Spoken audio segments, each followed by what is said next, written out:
The reason I was inspired to speak to you guys today was actually kind of a unexpected source and an unexpected trigger, so to speak, for lack of a better term these days, you know. I was on my Twitter feed, on my personal Twitter account, and what happens on Twitter is Twitter suggests to you, based on your interests, celebrities that you should follow, or a prominent account or that you should follow. And I guess because of my interest in African American comedians, I'm really a fan of Eddie Murphy, Dave Chappelle, Chris Rock, stuff like that. So Twitter suggested that I follow Jamie Foxx. And Jamie Foxx is an actor and comedian, very talented person, a singer. And so I'm thinking, okay, so let me click on his account. I'll just follow him. And I start looking at his account, anything interesting, any posts, and I see that about a month ago, I scrolled down, and a month ago he's got all these posts that he used. What he did was he took his Snapchat account and he made all these kind of funny, interesting videos, short videos. And on Snapchat, what you could do is you could manipulate your voice and the way you look. Make a kind of a mold your face in a certain way and change your voice in a certain way to make it just for fun, So that's what he did, and he posted it. So I'm thinking to myself, here's this celebrity. He's got millions of followers, and the guy's got nothing to do. He's just playing with his face, playing with his voice, and he's just making funny videos. And I thought to myself, with all the high technology that we've created, human beings have created, Baruch Hashem, Facebook, Twitter, Instagram, Snapchat, got me thinking all the ways that we can manipulate it, and all the ways that we can. The abundance or the frequency at which we post, it makes me think, what is real in this world? You realize none of this is real. This world is a holographic projection, basically, and really the only thing that's real in this world is your thoughts and what comes out of your mouth, your speech. And we actually know that from Hasidus, because we know that when Hashem, before he physically manifested this world, he had to think about it. He had to think about what was he gonna make. Just like anytime we do anything, anytime we have a startup idea or an idea for a product or an idea for we want to write something, we think about it. We don't just sit down. I mean, some of us maybe you could sit down and write, but usually you think about something. You have a thought in your mind, it comes to you, and then you either write it down or you say it.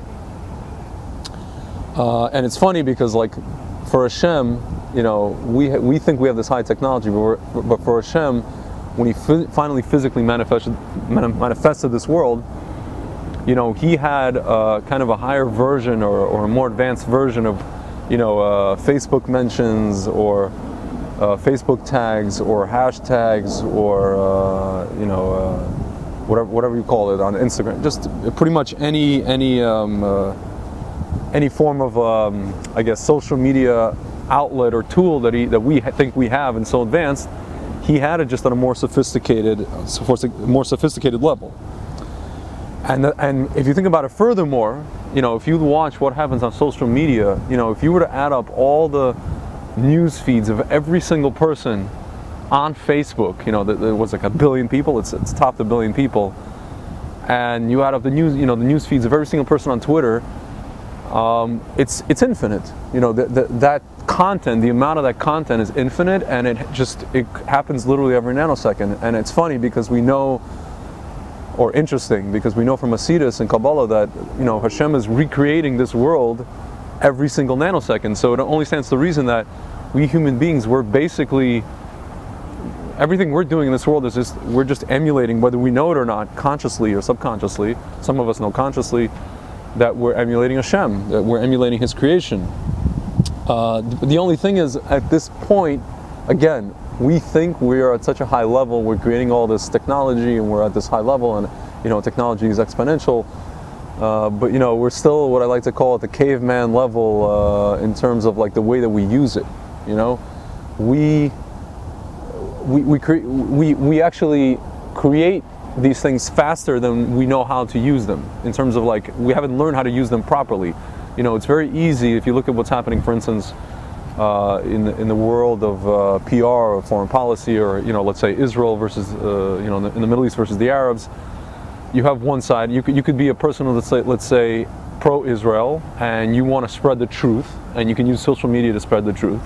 Or you could be an anti-Israel person or a person who hates Jews, and you can just as easily go on social media, create this thing called Pallywood, manipulate, do camera tricks, do all kinds of tricks, and manipulate social media any way you want. Cut and edit and paste, and use Twitter and all short clips, take things out of context.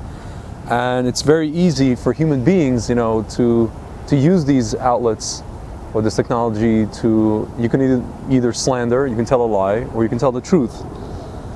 But the thing about God, the thing about Hashem is that, his hologram that he's projecting, it's all truth. Everything you see around you, it's a hologram, but it's all truthful. It's all supposed to be here, because Hashem himself is truth. He can't do it any other way. He can't lie to you. Human beings can use this technology, and we can manipulate, and we can cut and paste, and we can lie, or we can tell the truth. It's our choice. But Hashem, he's only telling the truth. He's only projecting the truth, because he is truth. So I just want to give everybody who's watching this a blessing that to use this technology, Baruch Hashem. It was supposed to come into the world. I think it's interesting that something like Facebook was created by a young Jewish guy. Again, whether he knows it or not, he's participating in the redemption. What he's doing is participating in it's almost like we are emulating Hashem by way of his technology, by constantly recreating the world with our content. We're constantly, billions of people, actually, not millions, are posting content, and it's like every nanosecond recreating. We're telling the story, but the choice is up to us to whether to tell the truth or tell a truthful projection or a lie. So I just want to give everybody a blessing, with all this technology, to be able to use it, properly, to be able to use it for the right things, for the truth, for what we call Kiddush Hashem, sanctifying God's name. And so this is Tzvi signing off for Beyond the Matrix, and I'll talk to you guys next time.